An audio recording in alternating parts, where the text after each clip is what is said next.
Mount Zion Music. Sa. Father. So yeah. Mako. Television. Sound the big thing. Kutamba tese 4 hita nasingafungire zvichadaizo. Kutamba kwandroita newe nasingafungire uchandira tidza paiscope. Prophet passion jafa. Vanhu vanoda kuti ndigofa. Asika ndakakura ndichisafa. Saka vauti yanguva yangu. Kana uchifamba uchindinyomba iwane nino ushamwari. Unouya uchindisekerera kuita kunge unondifarira. Ashite Hatitambene mamero. mamero kuti vaimbe panodapano kona ungonyomba. Hanze uyu akaromba zvikanzi ndagona vanoramba. Tavanoziva kuti ndevechamba. Pambacho panoda ndebvuti godzimurana. Si vanhu vanoratidza kuwirirana. Pane kufamba tichingosaisana. Tiraniti kubatana saka ndanguti. Kana uchifamba uchindinyomba iwane nino ushamwari. Unouya uchindisekerera kuita kunge unondifarira. Ashite Hatitambene mamero. mamero kuti vaimbe panodapiro. Hegani warewe. Waiwa kudaro. Taifamba tese nichikuratidza live nasiwa kundidaro. Kunge chiparo. Batwa zvenaro. Ndakadzidziswa kuregerera na Prophet passion chafa.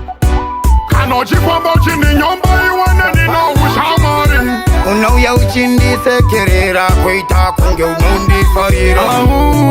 Ashite Hatitambene mamero.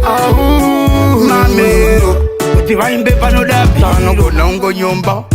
Hanze uyu akaromba zvikanzi ndagona vanoramba. Tavanoziva kuti ndevechamba. Pambacho panoda ndebvuti godzimurana. Si vanhu vanoratidza kuwirirana. Pane kufamba tichingosaisana. Tiraniti kubatana saka ndanguti. Kana uchifamba uchindinyomba iwane nino ushamwari. Unouya uchindisekerera kuita kunge unondifarira. Ashite Hatitambene mamero. mamero kuti vaimbe panodapiro. Hegani warewe. Waiwa kudaro. Taifamba tese nichikuratidza live nasiwa kundidaro. Kunge chiparo. Batwa zvenaro. Kunge chiparo. Batwa zvenaro. Kana uchifamba uchindinyomba iwane nino ushamwari. Unouya uchindisekerera kuita kunge unondifarira. Ashite Hatitambene mamero. mamero kuti vaimbe panodapiro.